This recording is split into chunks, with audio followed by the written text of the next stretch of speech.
Bonjour mes chers frères et sœurs. Pour aujourd'hui, nous allons méditer un texte magnifique qui se trouve dans le tome 16 au 20 août 1923. Au nom du Père, du Fils et du Saint-Esprit.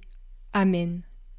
Viens Esprit Saint, viens par la puissante intercession du cœur immaculé de Marie, ton épouse bien-aimée. Viens Seigneur nous disposer pour que nous puissions comprendre et accueillir cet enseignement que tu nous donnes. Alors, Louisa. Mon bon Jésus dit des choses admirables concernant sa volonté.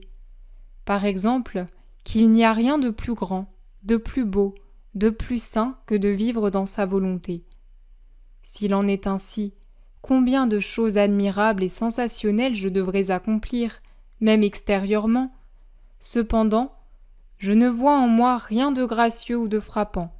Au contraire, je me sens la personne la plus abjecte, qui ne sait rien faire de bon comparativement aux saints, qui firent tant de bien, de choses sensationnelles, de miracles. Et il dit que la vie dans sa volonté laisse tous les saints derrière.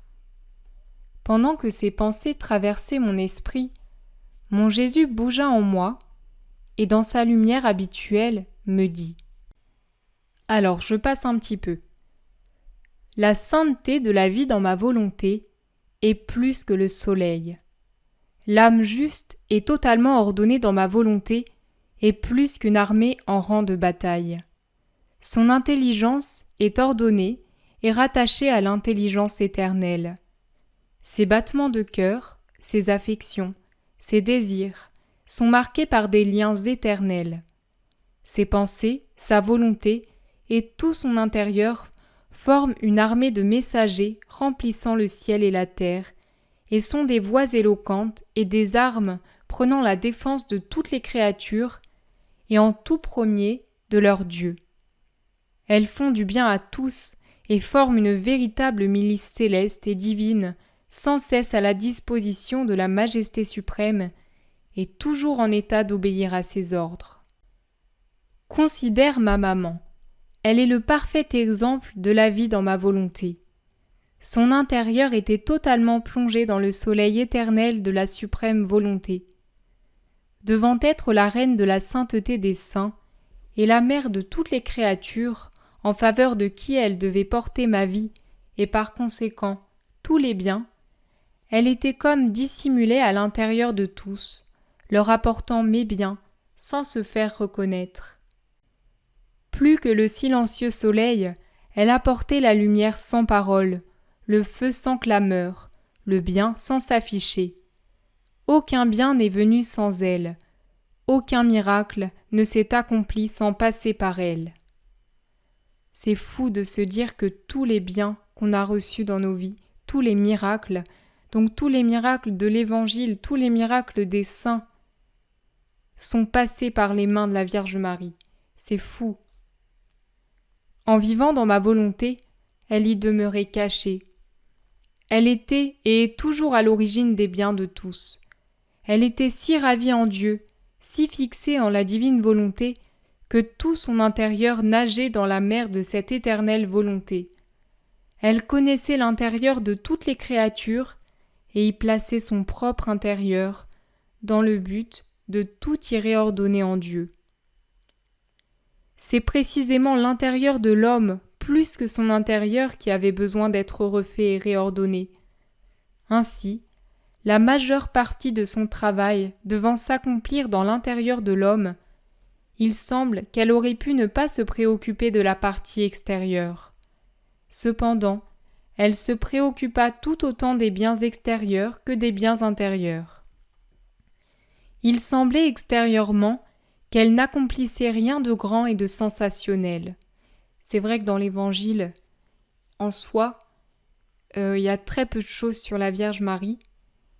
Et dans l'Évangile tel qu'il m'a été révélé de Maria Valtorta, c'est vrai que c'est fou parce que la Vierge Marie en soi, elle fait aucun miracle. Elle est toujours très humble, elle est petite, elle accompagne son fils, elle est là, dans la prière, dans le recueillement, et elle ne fait pas des grandes choses sensationnelles. Plus que le soleil, elle passait inaperçue et cachée dans les nuages de la lumière de la divine volonté.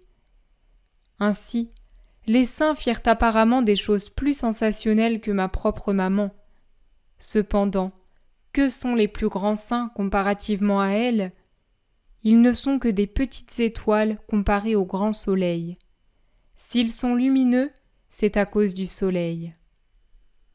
Même si elle ne faisait pas des choses sensationnelles à première vue, elle ne cessait d'être belle et majestueuse. Elle planait au-dessus de la terre, toute tendue vers l'éternelle volonté, que avec amour et intensité, elle ravissait, de manière à la faire descendre du ciel vers la terre. Cette volonté que la famille humaine avait si brutalement exilée hors de la terre. Son intérieur était totalement ordonné dans la divine volonté.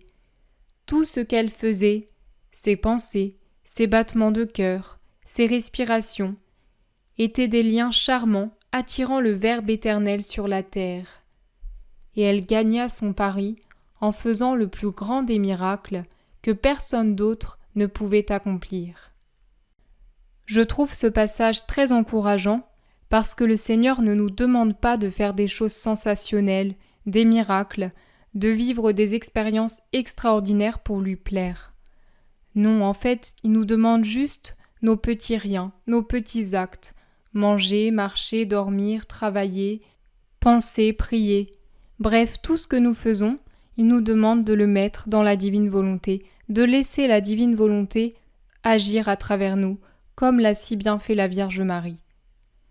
Bien, Maman Marie, nous venons sur tes genoux maternels et nous te demandons de tout notre cœur de nous enseigner cette vie dans la divine volonté, de faire tout ce que tu as fait. C'est vrai, extérieurement, ça paraît très peu de choses, mais pourtant, spirituellement, il n'y a rien que nous puissions faire de plus grand, de plus beau. Maman Marie, continue vraiment à nous donner ta petitesse, ton humilité. Merci Seigneur pour ce magnifique enseignement que tu nous as donné aujourd'hui, et pour te remercier, nous voulons prendre dans la divine volonté tous les actes, toute la vie de la Vierge Marie, et te les offrir. Amen. Je vous remercie d'avoir été là aujourd'hui, je vous souhaite une très belle journée et je vous dis à demain. Soyez bénis.